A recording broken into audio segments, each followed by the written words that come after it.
MIM Delhi की जानिब से आज ऐवान गालिब में एक प्रोग्राम का आयोजन किया गया था, जिसमें MIM के मेंबर पार्लियामेंट सैयद इम्तियाज़ जलील ने शिरकत की। शिरकत करने के लिए आए इम्तियाज़ जलील ने मीडिया से भी बात की। उन्होंने NRC और CA ताल्लुक़ से पूछे गए सवालों का जवाब भी दिया। उत्तर प्रदेश की सियासत पर भी उन्होंने जो सवाल किया गया उस पर बहुत खुलकर तो कोई बात नहीं कही, लेकिन इशारों में कहा कि अब वक्त बताएगा कि हम वहाँ क्या करने वाले हैं। बहरहाल इम्तियाज़ जलील ने अपने बयान में क्या कहा, देखिए हमारी ये रिपोर्ट। वो किसानों के विरोध के बावजूद लाया गया था, उन पे लादा जा रहा था। उसी तरह से CA NRC का जो बिल है वो इस मुल्क के ऊपर और ख़ास तौर से इस मुल्क के मुसलमानों के ऊपर लादा जा रहा है। तो अगर आप किसानों का बिल वापस लेते हैं तो आपने यकीनन CA NRC का भी लेना चाहिए।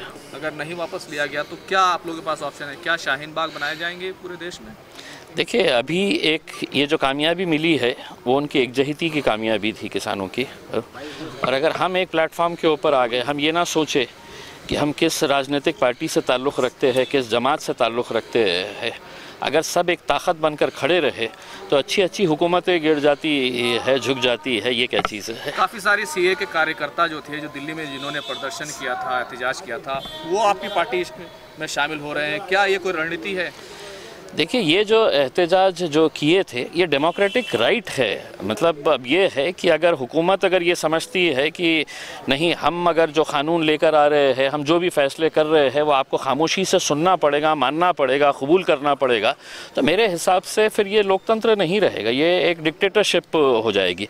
और जिस तरह से हुकूमत भारतीय जनता पार्टी के इस मुल्क को चलाना चाहती है वो डेमोक्रेटिक वे से नहीं चलाना चाहती है, वो डिक्टेटरशिप के हिसाब से चलाना चाहती है। तो जो भी लोग थे तो वो कोई क्रिमिनल्स नहीं है, उन्होंने कोई बहुत बड़ा कोई कत्लेआम करके नहीं आए हुए हैं। ये नौजवान बच्चे हैं जिन्होंने जमहूरियत इख्तियार उनको जो दिया गया था उसके तहत उन्होंने एहतजाज किया है। हाँ, तो कोई वैसा ये नहीं है हमारे ऊपर 9 केसेस 10 केसेस लगा देते हैं। तो ऐसा NRC अभी पूरे देश में लागू करने का कोई इरादा नहीं है, इस पर क्या कहेंगे? देखिए, सरकार के 2 तरह के बातें होती है, अंदर कुछ अलग कहते हैं, बाहर कुछ अलग कहते हैं। उनका एक मंत्री कुछ अलग बात कहता है, दूसरा मंत्री कुछ।